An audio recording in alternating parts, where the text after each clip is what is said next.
எருவு மண்ணெல்லாம் வந்து மிக்ஸ் பண்ணி வச்சுட்டு இந்த மாதிரி அட்டை ரெடி பண்ணிக்கணும். இதான் பதி அட்டைன்னு சொல்லுவாங்க இது பேர். செடி பதியம் போடுறதுக்கு வந்து இந்த அட்டை தான் அதிகமாக யூஸ் பண்ணோம். இது யூஸ் பண்ணால் நல்லா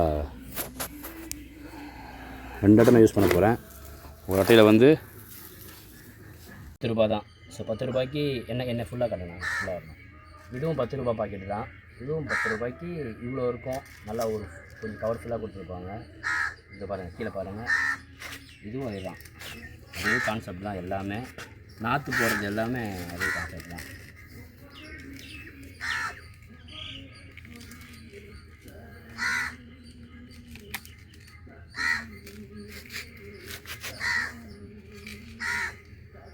சேம் கான்செப்ட் தான்.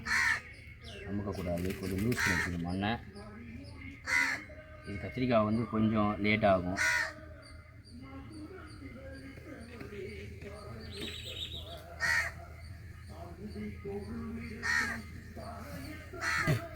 ஃபஸ்ட்டு நாற்று விடுறது வரைக்கும் கொஞ்சம் இதுவாக இருக்கும். எப்படி சொல்கிறதுனா கொஞ்சம் ஸ்லோவாக தான் இருக்கும் ப்ராசஸ் எல்லாமே கத்திரிக்காய் பொறுத்த வரைக்கும். ஆனால் வளர்ந்துருச்சுன்னா செம்ம ஸ்பீடாக க்ரோத் ஆகும்.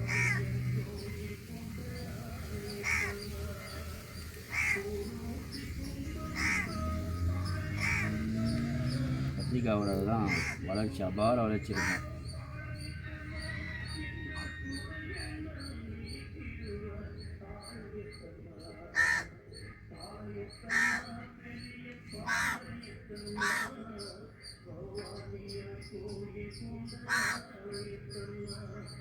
இந்த பேடு வந்து பாரிஸில் கிடைக்கிது. பாரிஸில் போனீங்கன்னா ஒரு அட்டையே 15 ரூபா தான். 15 ரூபாய்க்கு ஒரு அட்டை, பெரிய அட்டை கிடைக்கும். சில இடத்துல கொஞ்சம் லோக்கலாகவும் இருக்குது, 10 ரூபா 8 ரூபா அப்படிலாம் இருக்குது. ஆனால் 15 ரூபாய் வாங்குங்க. அதான் கொஞ்சம் நல்லா, கொஞ்சம் நாளைக்கு உழைக்கும், நல்லா குவாலிட்டியாகவும் இருக்கும்.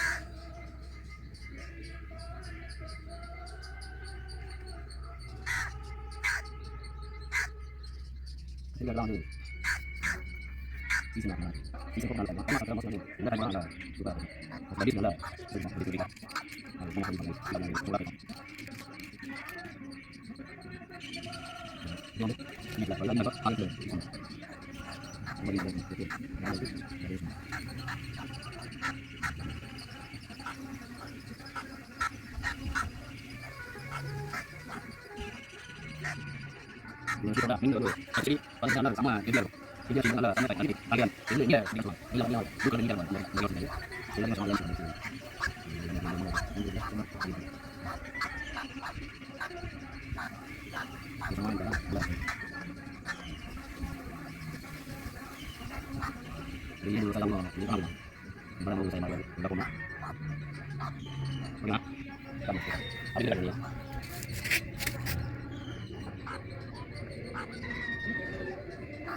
தேங்க்யூ.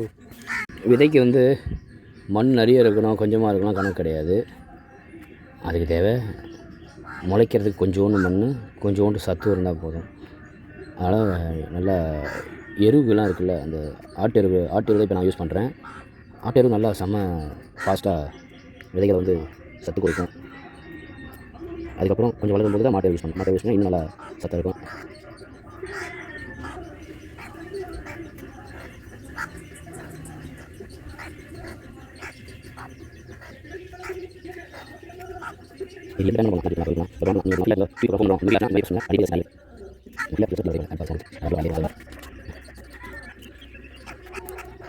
லேண்டில் வந்து தண்ணி நிற்கும் பாருங்கள், செடிங்கெல்லாம் முளைச்சி அதிகமாக தண்ணி இருக்கிற இடத்துல வந்து இந்த பேடத்தில் வச்சு இந்த பாருங்கள் எப்படி வச்சுருக்கோம் பார்த்தீங்களா, இது போல் வைக்கணும்.